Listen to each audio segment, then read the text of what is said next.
known by all those here present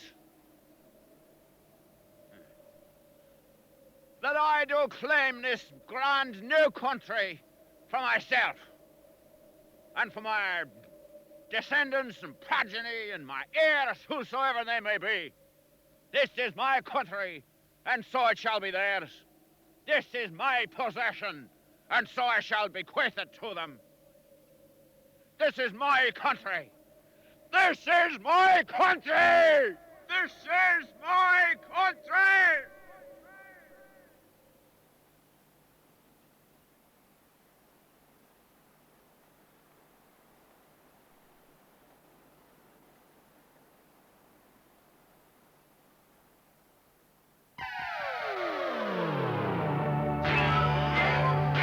You're listening to 3FX 105.5 on your dial. Continue to bring you lots of hot, heavy music down the line with non-stop music until 3 p.m. Then radio. Temperature at this moment is 21 degrees with an EPA AOK. Let's pick up the pace now with Hey, Garner. Leo, there's some sort of sale. How about we stop? Do we have to?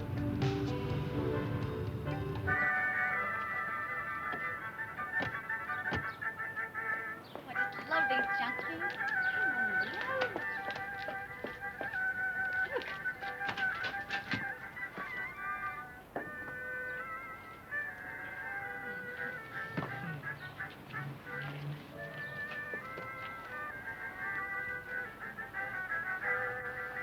I think I want this. What are you buying now? Well, just look at it, Leo. It must be years old. How much do you want for this? Oh, I don't know. Looks pretty old, say $50. You can say it, but you're not going to get it. Leo, can you lend me $50, please? What? Knock it off, Leo. Can you give me the $50 and you can take it out of my next royalty check? Come on, Leo. Give the lady what she wants. All right. $50. Thank you, Leo. And thank you. Have a look around. See if there's anything else you want.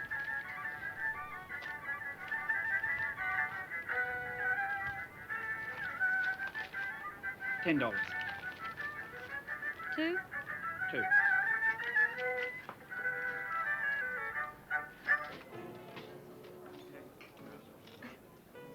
Oh, listen to this. My only friend is the endless sea. My only companion, the cruel sun. Oh, oh, my England. For a book collector, you don't take your art very seriously. I'm not a book collector, Leo. I'm a solicitor. I think you bought a fake. I bought a fake. With my compliments? No way. You bought it. You're stuck with it. Anyway, what did you want it for? Impulse. Decor. Could look quite good at my office, actually. Might impress my more gullible clients. How many gullible clients do you have? I'd say about 90%. Well, I hope you include yourself in that. Anybody who'd pay $50 for a book like that in a garbage sale must be gullible. Garage sale, Leo. And who knows, it might be worth something.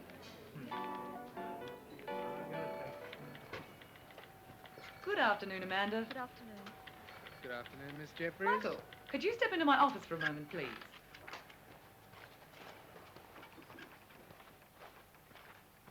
I want you to get a line out to David Silverman at Monash. He's in the history department, arts faculty. We did some copyright work for him a few months ago, so phone number should be in the file out there. Will do. Anything else? Oh, yes. Ask Amanda to make some coffee.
Medicus, you have news.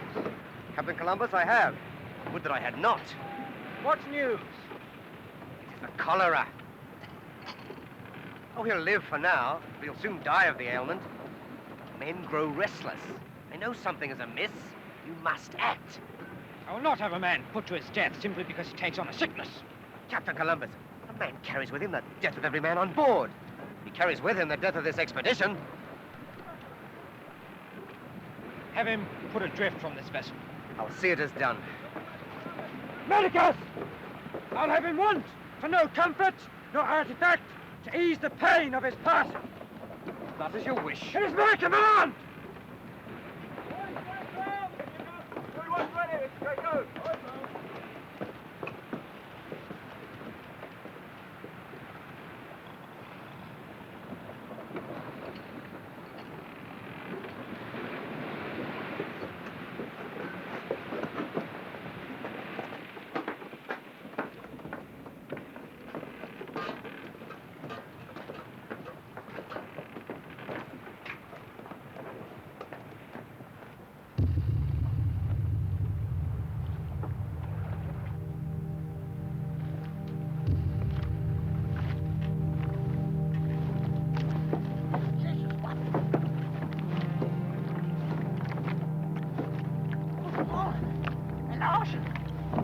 Columbus, you dirty pox-bag horse and leave me alone, would you, in the middle of the ocean? You think you can beat me by that? Oh, you're wrong. You bastards!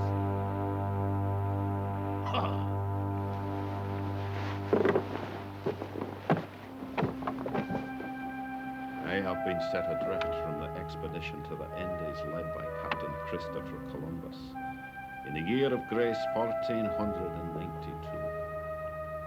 I suspect Columbus's surgeon, a man of the foulest discord, of engineering my downfall. They think me to die alone here on the ocean. I will live. I will live. I, Phineas Elijah Danby, will see my beloved England again.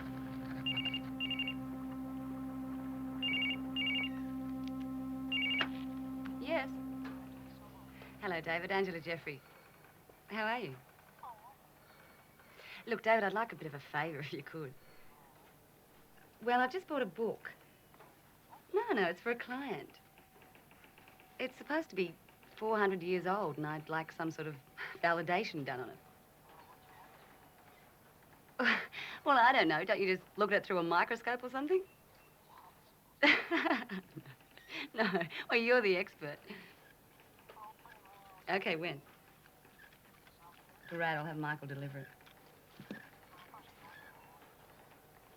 Well, why don't you ring me when you got the results and we'll have lunch or something? Sounds great. I'll look forward to it. Okay, bye. Okay, Angela Jeffries. Let's see you make $50 out of this piece of crap.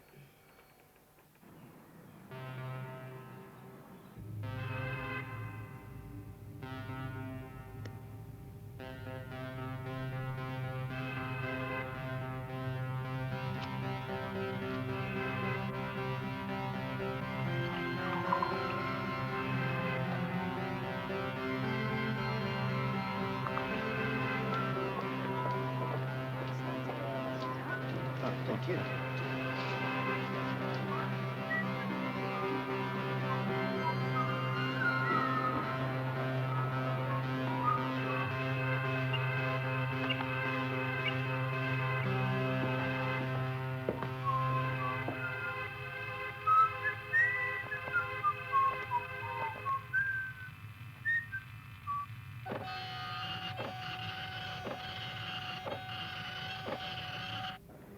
Sure. Of course I'm sure.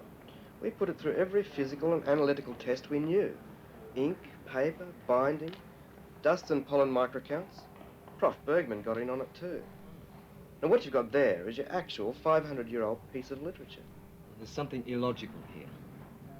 The book was traced back to Wilson's prom sometime about 1912, right? Yes, sir. Well, This part of the country wasn't colonized until the early 19th century.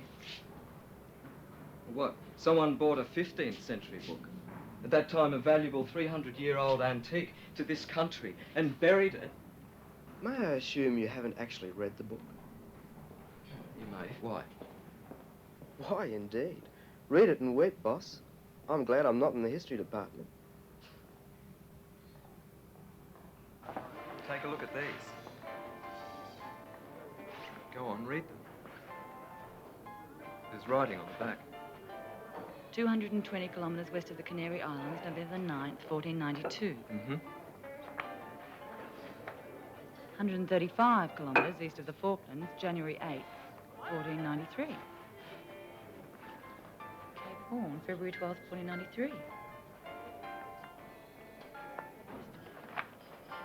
David, have you had these authenticated? It took us 6 days to do it. They prove absolutely that a man sailed from the North Atlantic to Australia in 1493. Well, they could be fakes. No, they couldn't. It took 5 people just to set up the database. Cussed sawbones. Puts me over the side. Dago bastard. Disgusting person that he is. I'll row all the way back to England. All the way. I'll get there. I'll show him. I'll show him a thing or two, I will.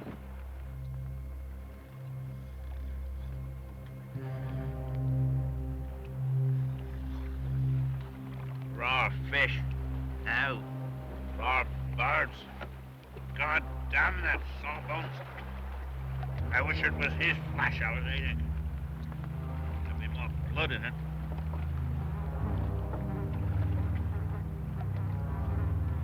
Our supplies are now exhausted. A more meagre diet consists of raw fish and whatever hapless seabirds are imprudent enough to stray into my trap.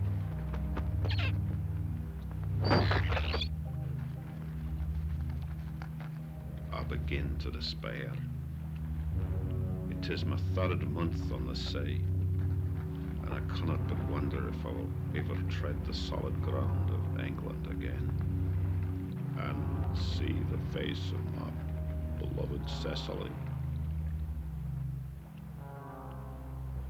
My illness has returned, and with it the pain and my weakness. I am without hope, and I believe that, failing a miracle, my end is nigh.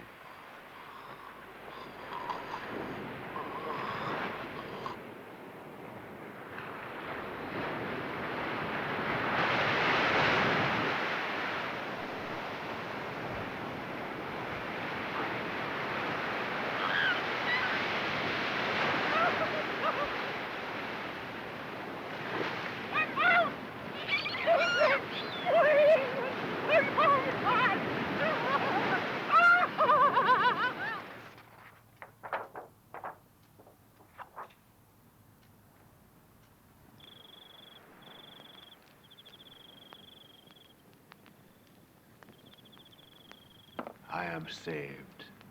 The Lord has delivered me. I am whole and in England. Tomorrow I shall set out for the nearest village there to have me to London. There is, though, something strange about this region. The sun burns hot, yet I am sure 'tis December. Such a winter's day I have not seen.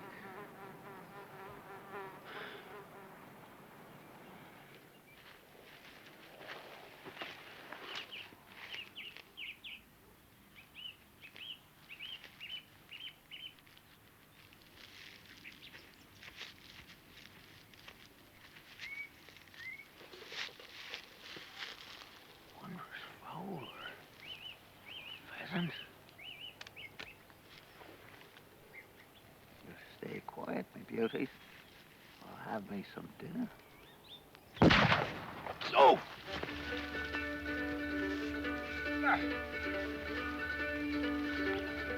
Steady. Now, you wait a minute.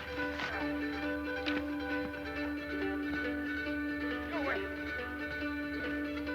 Come back here, you son. Oh. The monstrous birds eluded me, but I have caught a strange kind of badger with grey fur and fluffy ears. It is indeed a curious place I am in, as the beast was climbing a tree and eating leaves.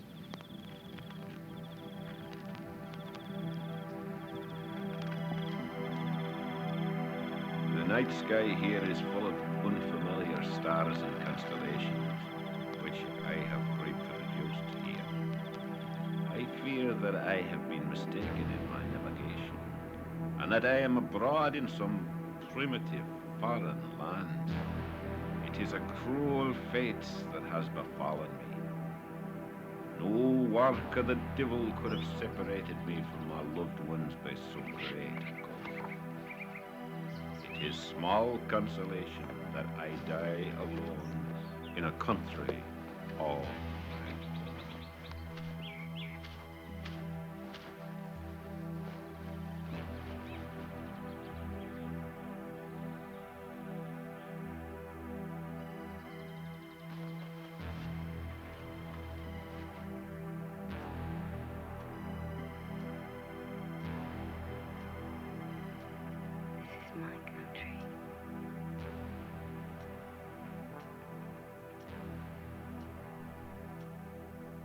This is my country.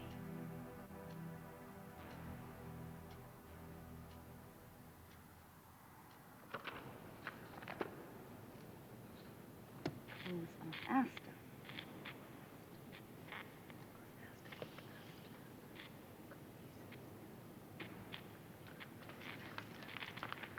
Excuse me, madam, but it is closing time now. Oh. All right, thank you. Thank you.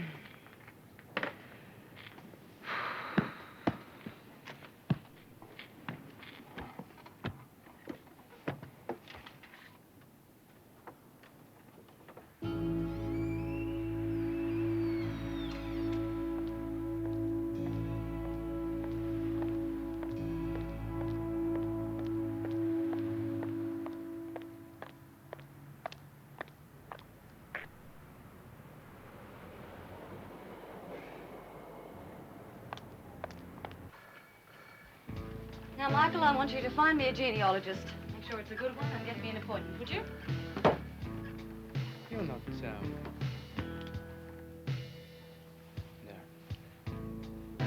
Genealogist, idiot. Tuesdays. I think you're definitely worse on Tuesdays. Now, first coffee. Coffee, black, no sugar, on its way. Anything else? And second, no appointments tomorrow. I'm going out to visit Grandad.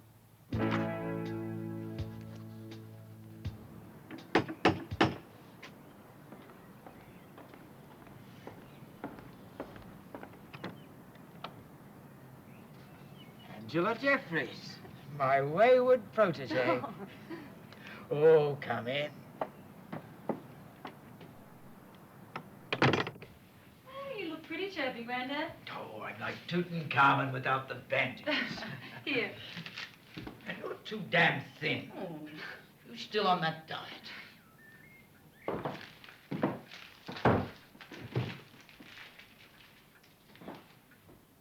Well, you only come to visit me on my birthday. Or when you've got a case that you can't handle. And today's not my birthday. I know. This is the big one, Grandad. The one I came to the city for. Personal claim. What are you claiming exactly? Australia. You'll lose. I know.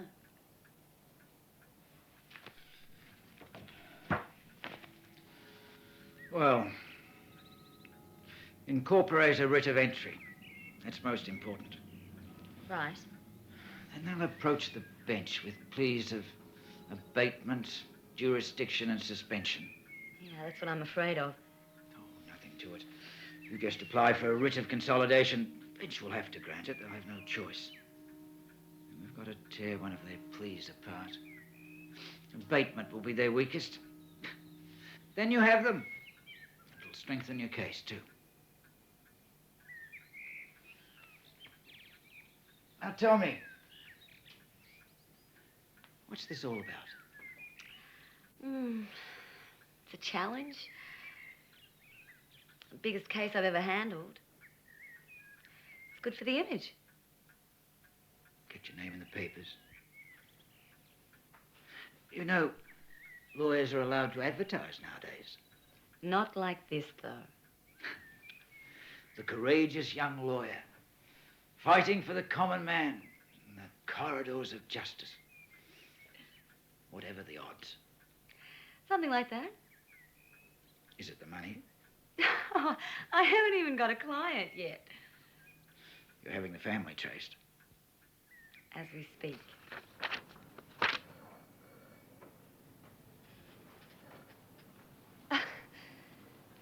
Can I help you? Montague. Edmund Montague? Miss Jeffries? Yes, I'm Angela Jeffries.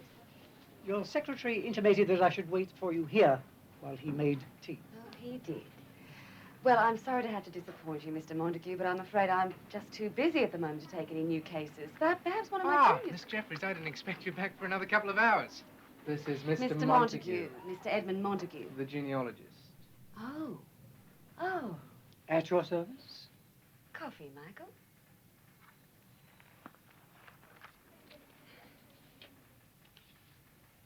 Phineas Elijah Danby.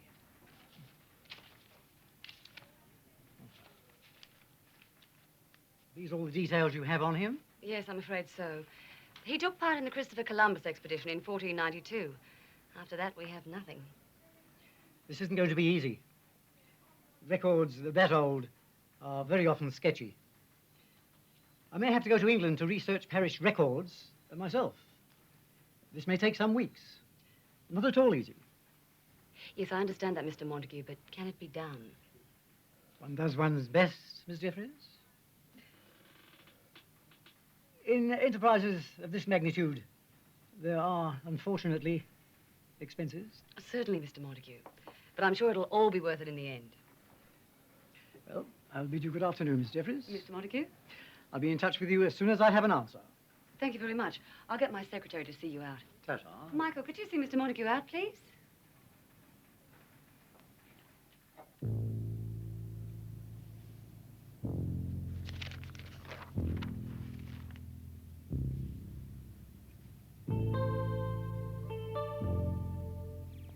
My investigations proceeded very slowly at first. Then I began to turn up a few interesting clues. Danby's wife had been pregnant when he left England in 1492, and the son she bore continued the family line down through the years.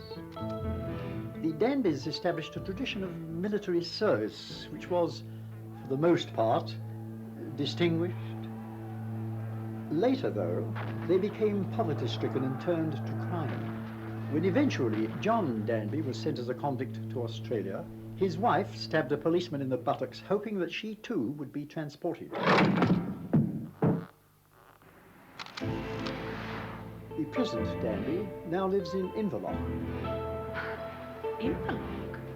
Well, I expected we'd be dealing with someone from England. Not so. Our man runs a service station on the main highway. Rather a sordid story, all told. Rags to riches to rags and all that. Mr. Montague, you've been very helpful. Glad to be of service.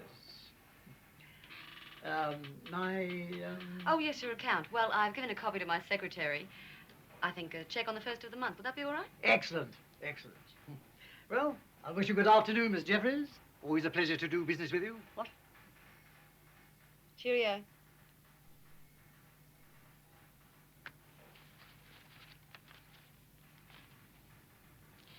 Ian Philip Danby, we have a little business to discuss.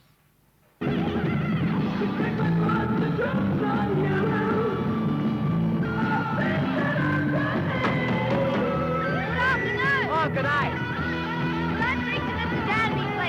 not here. It's his lunch break. I see. Can you tell me where he is? Probably in the pub, I reckon. Yes. Thank you.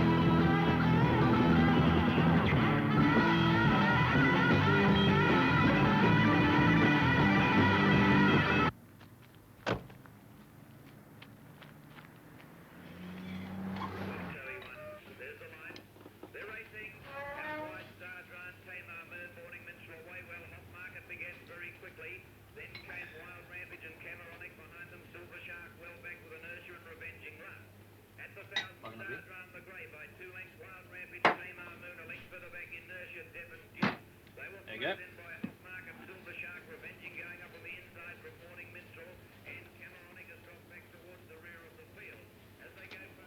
What'd you like?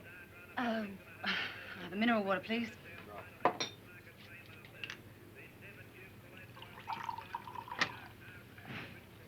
Thank you.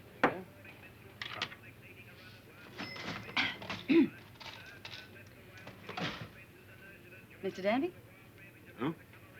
Angela Jeffries. I'm a solicitor. I'm not Danby. I see. Well, in that case, I wonder if you could help me track him down.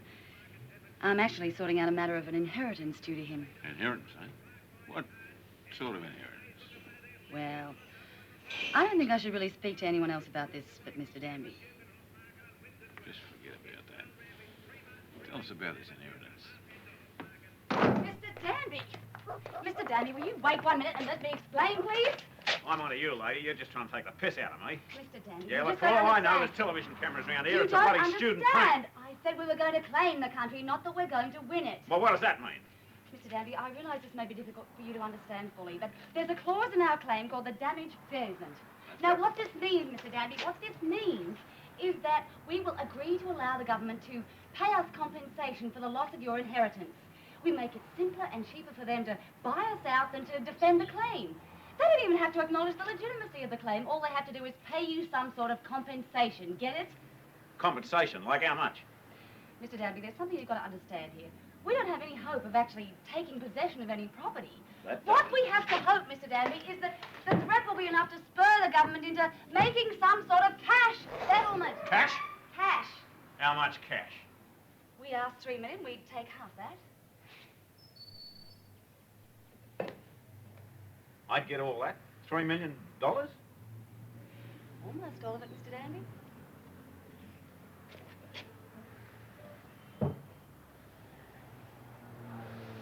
You're on. King Ian Philip Danby. Emperor Philip. Prince Philip. No, they tried to run away. King Ian Philip Danby. Lords and ladies, all rise for His Honour the Sultan. Well, I can be a sultan if I want to, but no, I'll just be a king.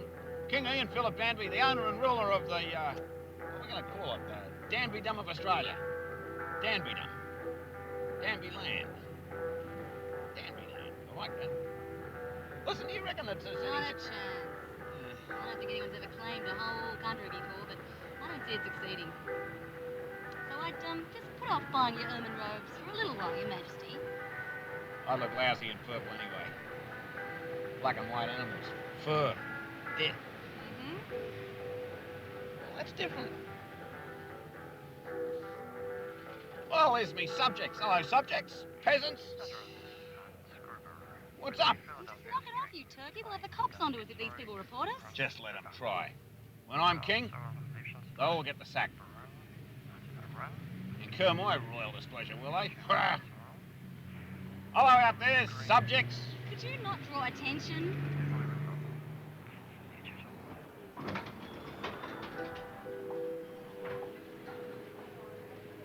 Now, you'll be provided with all reasonable expenses while you're here at the hotel, Mr. Danby.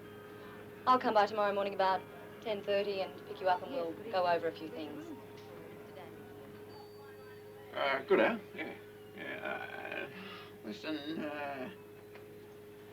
how'd you like to come up for a drink? I'm sorry, Mr. Danby. I have to get back to the office. I've got quite a lot to do. I'll see you tomorrow. Right, huh?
high spots just out of the city.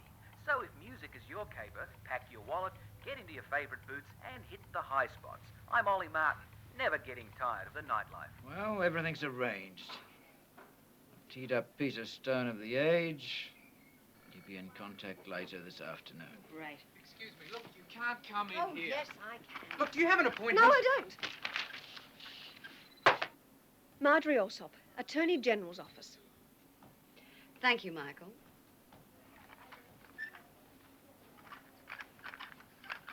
Why don't you sit down, Miss Alsop? Thank you, no. Grandad, don't tell me you're in on this too. Is this a reunion? Oh, one of my proteges. And erstwhile adversary. I take it you already know Miss Jeffries.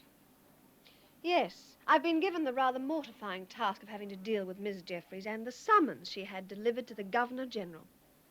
Before we go on to simpler facts like the damage to your career, likelihood of being deregistered for malicious abuse of the legal process, just tell me, what are you playing at? Miss Alsop, I have absolutely no objections to pre-trial conferences in theory. This is hardly that. However, in this case, I'd like to ask some questions about defense first. Will you be requesting interrogatories? Defense? Are you joking? Perhaps we haven't given you enough time. In which case, I'd have no objection to a short extension. Otherwise, we'd have to put it down as undefended. Miss Jeffries, you seem to be losing sight of a very important aspect here. Ladies. Miss Alsop, we have a conference with our client in half an hour. I don't think it appropriate that you be present. Try and talk some sense into your junior here, Grandad. It may help her more than she appreciates. Junior. Meow.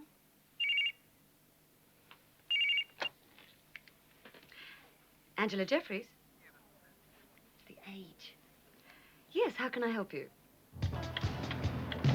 The largest property claim in history has been taken out today by an interlocked garage attendant. Ian Philip Danby is taking the Commonwealth of Australia to court, claiming that the whole country actually belongs to him. A frenzied reaction. Ian Philip Danby, the small-time service station owner who intends to become a big-time landowner, claiming that his ancestors... Jackie Meehan here. Steve, I'm onto something really big. They're claiming the whole goddamn country. Yes. Hold the front page. This is mega. We've got reports coming in. Just hold the front page.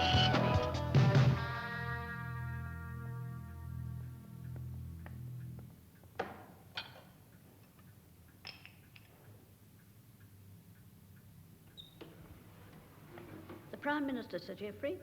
Oh, Oh, Sir Geoffrey, how are you? very well. Yourself? Fine, thank you. You wanted to see me about something. Yes, this business with this young solicitor, it's gone too far. Much too far. I agree, but what can I do? I'm not at liberty to withdraw a summons simply because it offends common sense. She knows what she's doing, though. I've given a great deal of thought to this. As Governor-General, I'm not surprised. There must never be any doubt as to the outcome, Andrew. I must also give a great deal of thought to the choice of a judge. You know they've applied for trial by judge alone. You can't be going Just to... in passing, what do you think of Justice Stevenson? You know, Milton Stevenson? You've got to be kidding. Oh, really?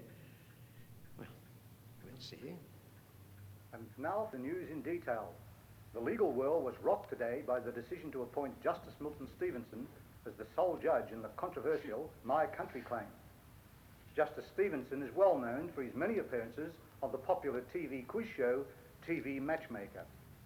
In Libya today... What do you think they're up to, Grandad? I wish I knew. Mr. Justice Stevenson. Justice Milton Stevenson. Yes? How did you react to the news of your appointment to hear the case of Danby and the Crown? Yeah? The My Country claims. Oh, that? I've been appointed to hear that one, have I? The appointment was announced this afternoon. It was? By who? Stuart Ballinger. The leader of the opposition. Is he? How nice. I'll have to send him a thank you card or something. Bye-bye.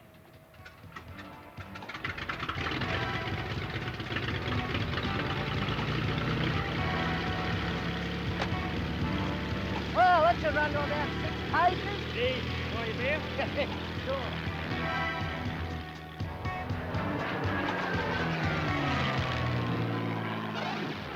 Milton, good to see you. Geoffrey, nice to see you so again. glad you could get here. Well, it must be, 6 months since we saw each other? Nearer 12 months. Is that a fact? Tell me, how's the family? Really well, and Jean's in Europe. Is that so? Yes, and doing excellent. Are you enjoying yourself? Oh, marvellously That's well. terrific. Come over here, we sit down and have a bit of a drink. Let's have a bottle of what you enjoy.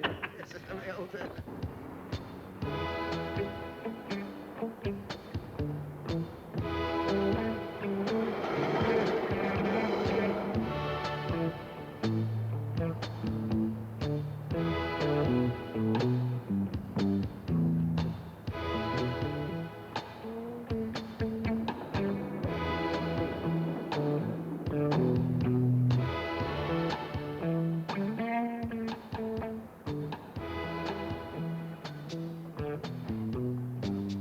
Someday I'm drinking whiskey, someday I'm drinking... Remember it?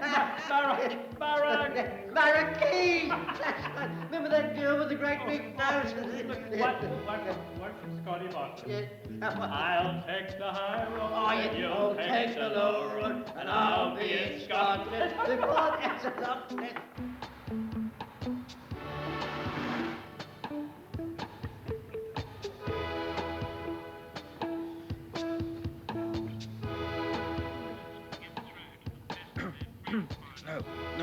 No police at the court.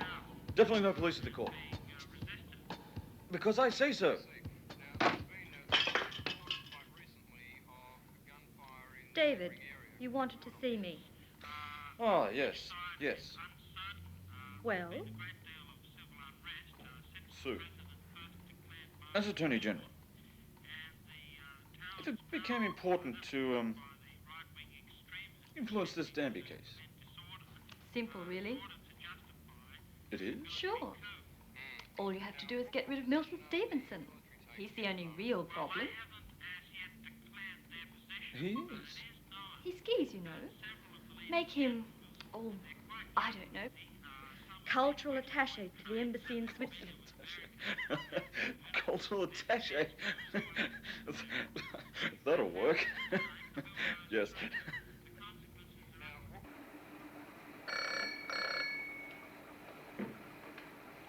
Hello?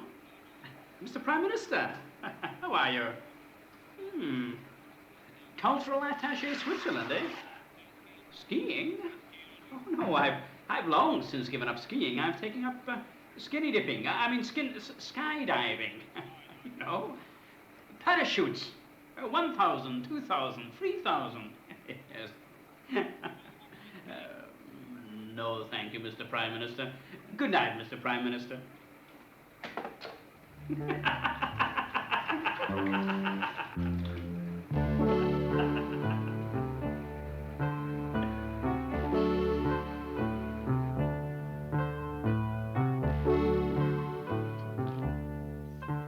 Tell me what you think. And so you can see... No. And so it may be seen, Your Honour, that a writ of assize claiming possessory or even presumptive title in this case can be used for the purpose of regaining lands where the demandant has been unjustly deprived of the title by the tenant or the landlord, or indeed, in this instance, Your Honour, by the possessor of freehold of all Crown lands, the Queen, here represented by the Governor-General. It is my intention to illustrate that the demandant has... De jure possession. De jure possession. Thank you. That the demandant has de jure possession by virtue of the possessory action of his ancestors. And further to show that in no way does any subsequent possessory action by any other party, howsoever described, mitigate this claim. Well, what do you think?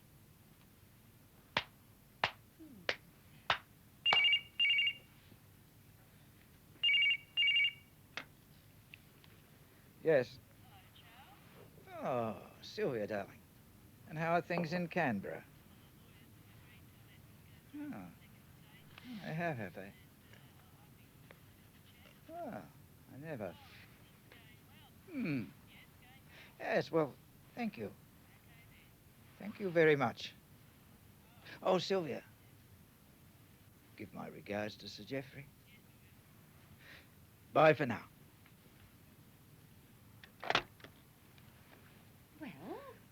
Justice Stevenson is going to give a chamber decree agreeing to your writ of consolidation and dismissing the Crown's appeal for abatement. Oh, let's call it a night. I'll buy you a mug of cocoa.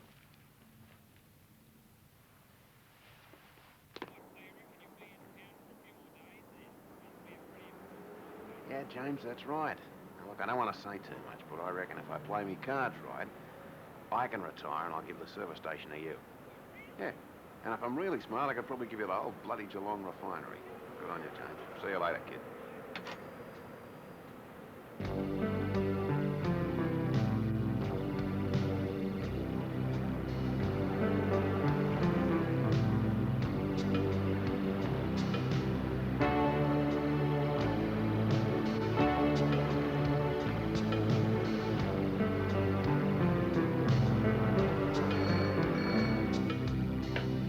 Montreal, sir?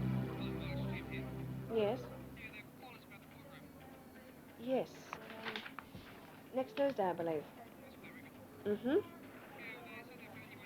Where? Brighton. Didn't got that on my list. Fine, thanks. She has 2 children of school age. She skis every weekend during the season. Spends a lot of time in libraries researching her forthcoming book, subject 19th century law. She took up aerobics last year, and in Melbourne she has visiting membership at Vitality Gymnasium. I booked you into an aerobics class tomorrow evening at 6:05. It's an advanced class. Thank you, Michael. Thank you very much. Oh, I enjoyed it. Coffee.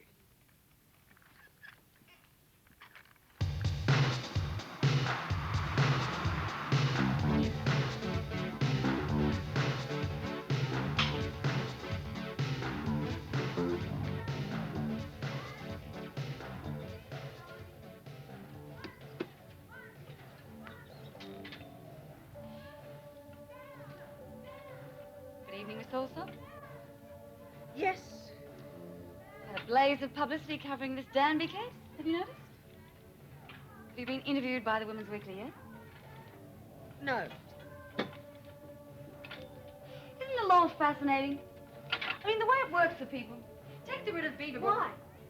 Well, because it's a perfect Look, example. Miss Jeffries, I'm here for the aerobics class, not to be pumped by the opposition.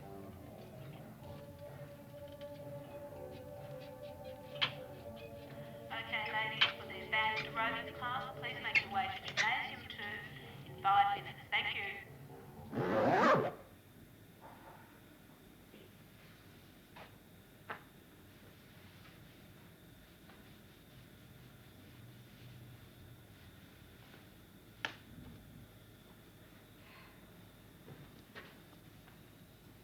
Do you, come here often?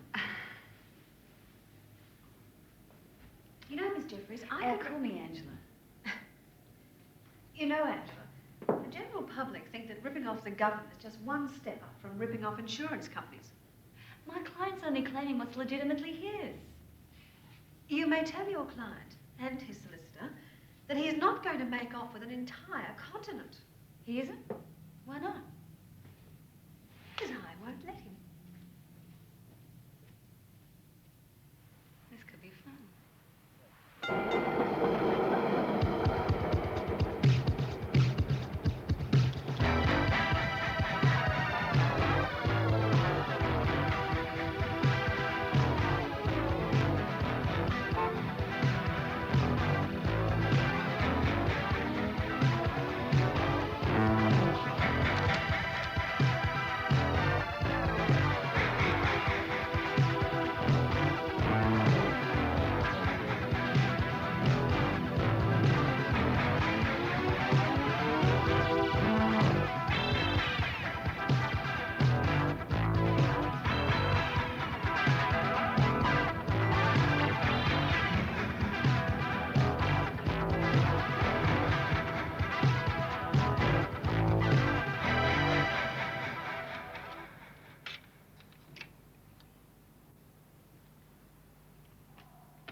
Who the hell are you? I am Phineas Elijah Danby.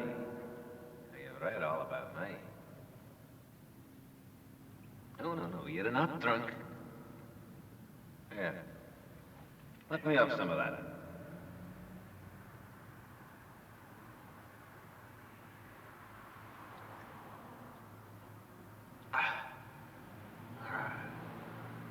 Now, I suppose you're wondering what I be doing here. The thought did cross me, boy. Now, the fact of the matter is...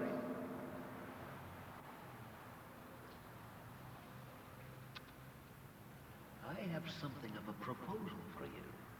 I've had a gut full of proposals. Would you like this one? How would you feel being the owners of your own country? Gumtree? What do I want with a gum tree? Not country. Country, you stupid progeny. Country. Land, mountains, rivers, that kind of thing. Well, you know, I thought about that. It's a waste of time. Whole thing's just a put-up job. Publicity. I know. You've been reading your newspapers. But you just think of this, young man. That being the owners of your own country carries some very special privileges and conveniences. This is your big chance, boy. Who wants it? I do. We do. All the Danbys. Now, you may not know, but I was the helmsman on the Santa Maria. What are you, some kind of mad right-winger? The Santa Maria, the flagship of Christopher Columbus. I could have been the first person to see the New World. If the damned incompetent Sawbones hadn't put me overboard, that was my big chance. To make history. To bring glory to the family name of Danby. But it didn't come off. And now it's your turn. Ian Philip Danby, your turn to bring glory to the family name. Yeah, I see what you mean. Good. Then go to it. You show them liar fellas what the Danbys are made of. Up to it. Oh, and, thanks for the drink.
Mr. Danby, you are late. Well, you I'm told me beginning to to wish go I and had get never the read news. that Oh, Gresham book in the first place. Oh, bloody forget about it. What do Yeah, I but bloody listen to care what we're anyway? saying this very minute. Yeah, All right, now smile. Ready? Here we go.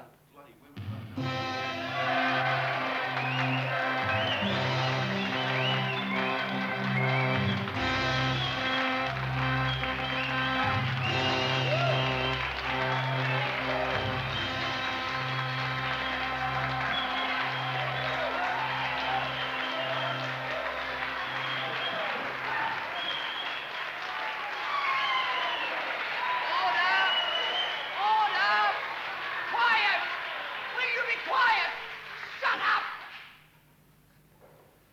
prize for His Honor Mr. Justice Stevens.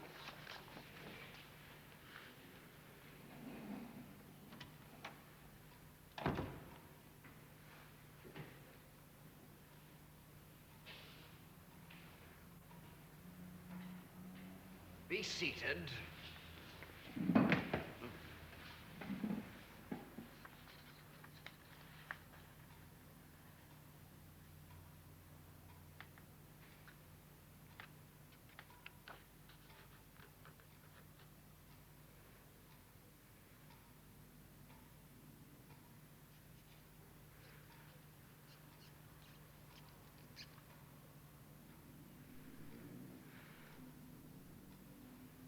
Angela Stephanie Jeffries, do you represent the claimant, Ian Philip Danby, in this case, Danby versus the Crown? Your Honor, I do.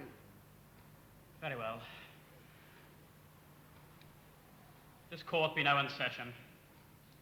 You may make your opening statement.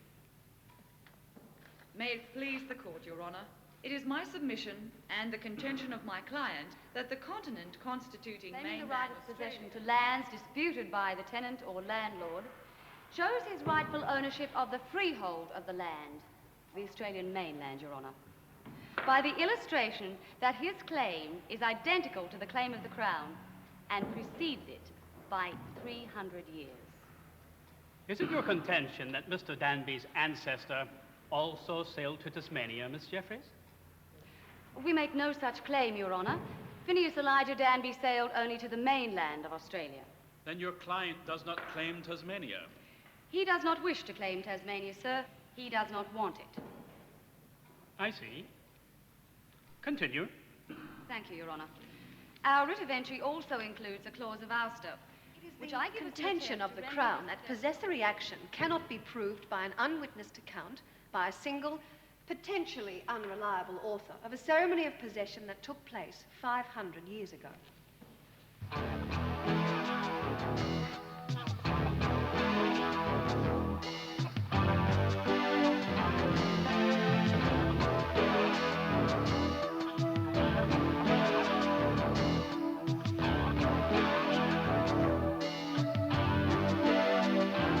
Your witnesses also?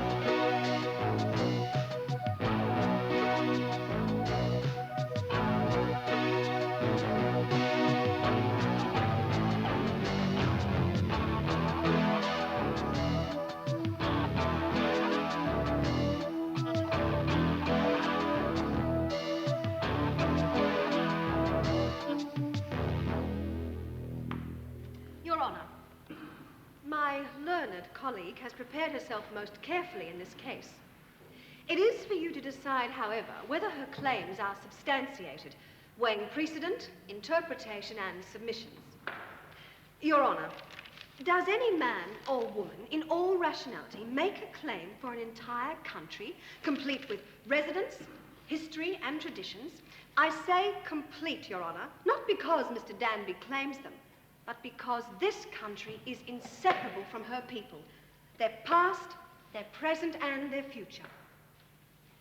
Mr. Danby claims possession based on his forefathers' alleged ownership of this area. The Crown's case is based on an act of one Captain James Cook. But I, Your Honor, basing my claim on common sense, say, this is my country, and yours, and hers, and theirs, under the royal protection of the Crown.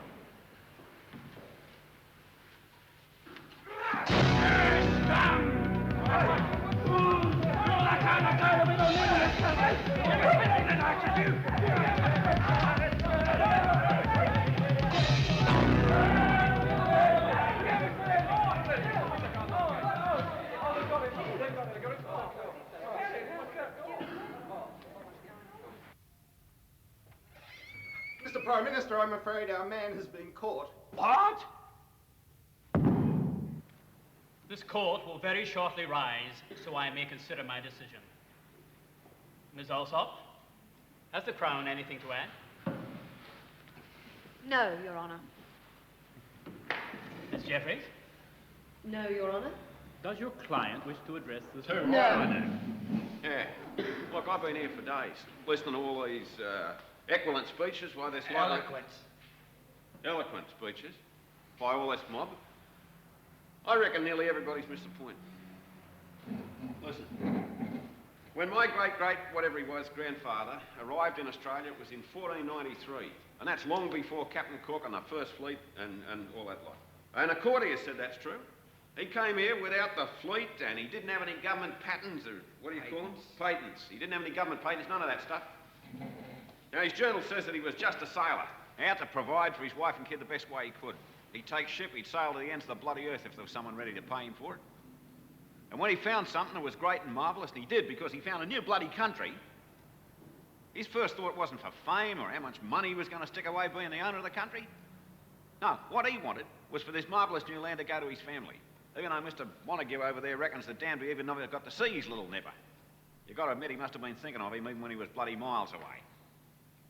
Now, I reckon that if all your great explorers and discoverers had been anything like my great-great-grandfather, then you wouldn't have these wars and famines and all this. So the way I see it is that although this land already belonged to someone else, Captain Cook come along, he up and gave it to the king. My solicitor here tells me that it doesn't matter that you don't know that something belongs to somebody else. That doesn't give you a God-given right to hand it over to some bugger in a palace half a world away. My great-great-grandfather left this country to me. And it don't matter it's been given away in the meantime, not a bloody thing. Because it's mine. It's mine and I want it back. Mr. Danby! This is my country.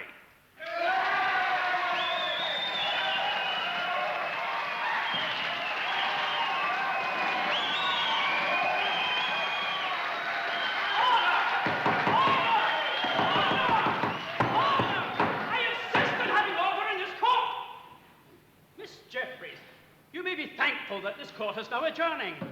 It deprives your client of a forum for such foolishness. All rise for Mr. Justice Stevenson.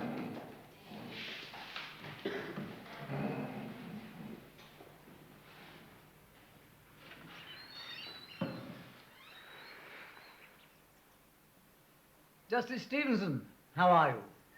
I say, you're a witness, aren't you? You care for a scotch? Now, look here. This is most irregular. You aren't supposed to be here. Not while on duty, eh? I suppose you're wondering what I'm doing here. As a matter of fact, I have something of a proposal for you. We can only imagine the thoughts going through the mind of Justice Milton Stevenson as he considers his judgment for the case. Never before has one man had so great a responsibility. It is not a judgment anyone could take lightly.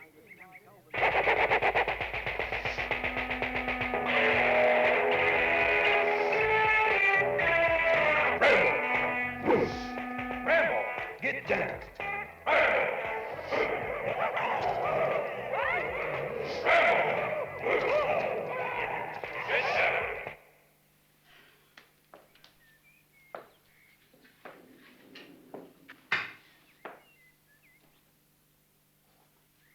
What's up? I said I was sorry.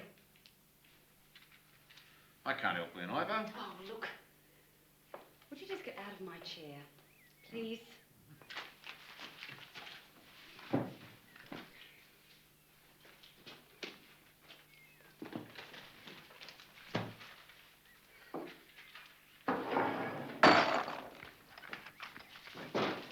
Ah, good out. Here's the grub. Perrier, croissant, cigar. Hey, where's me Foster's?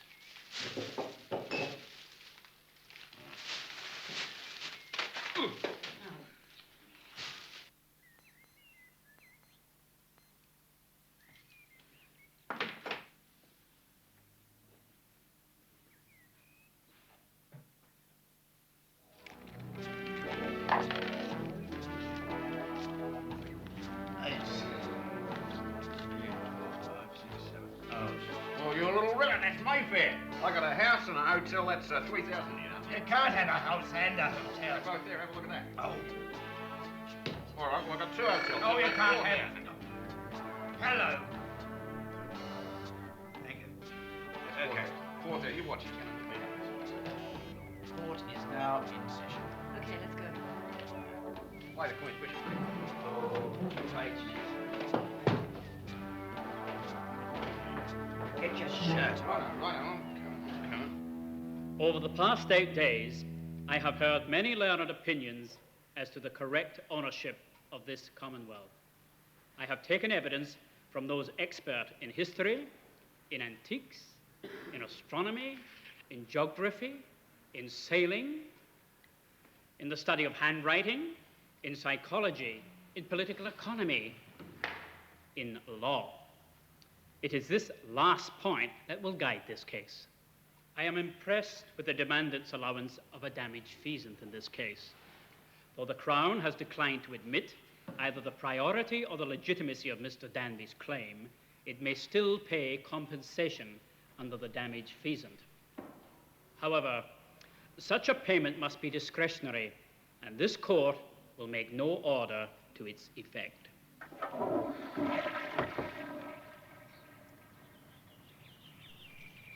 Now then, ladies, how many of you are currently married to Mr. Danby? Divorced or separated?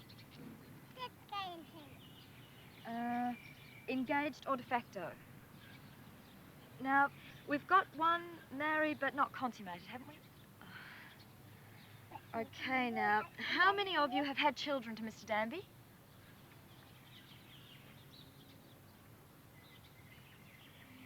Right, and how many of you are currently expecting? Okay, well, we've got your names and addresses. I'm sure all these claims will be worked out to everybody's satisfaction, okay?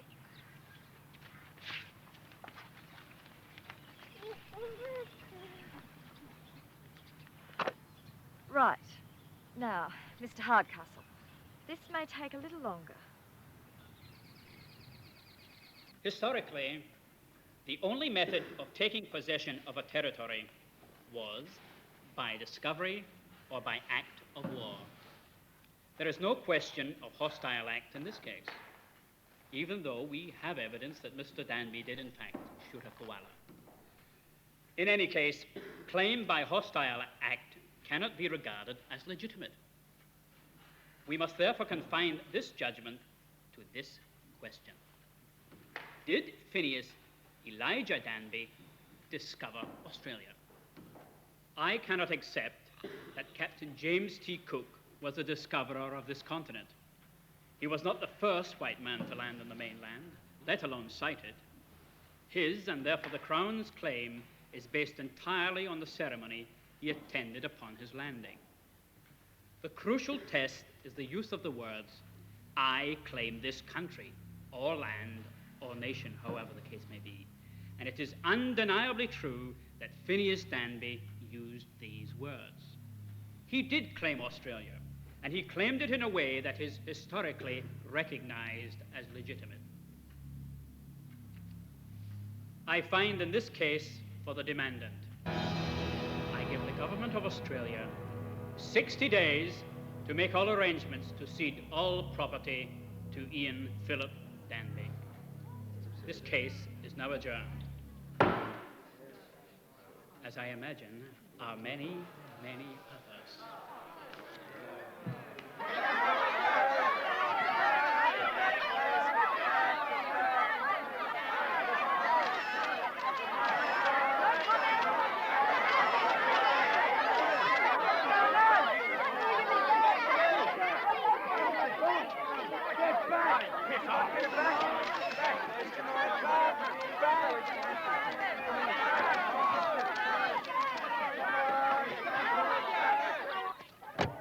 Comfy, folks? Well, that's the easy part over. Now for the business part of the deal. I've already got a good offer from the French for Maralinga, but the Saudis are hanging out for a knockdown price on Queensland. Not likely. It'll cost them. Nice car, eh? Do you think I could have a spa bath fitted? Double size, of course.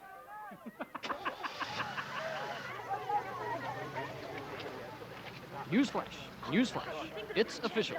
Ian Philip Danby owns Australia in what has been described as the most monumental legal coup since Moses freed the Israelites. A single man has successfully claimed the Australia, lock, stock, and barrel. There have been reports of rioting in the streets as angry citizens react to the devastating news that they have 60 days in which to leave the country. The ex-Prime Minister was unavailable for comment, as were the ex-Governor General, the ex-Premier of Victoria, the ex-Leader of the Miss Opposition, Alsop. and the ex-Minister for Housing and Land. Yes. The fact of the matter is, we have something of a proposal for you.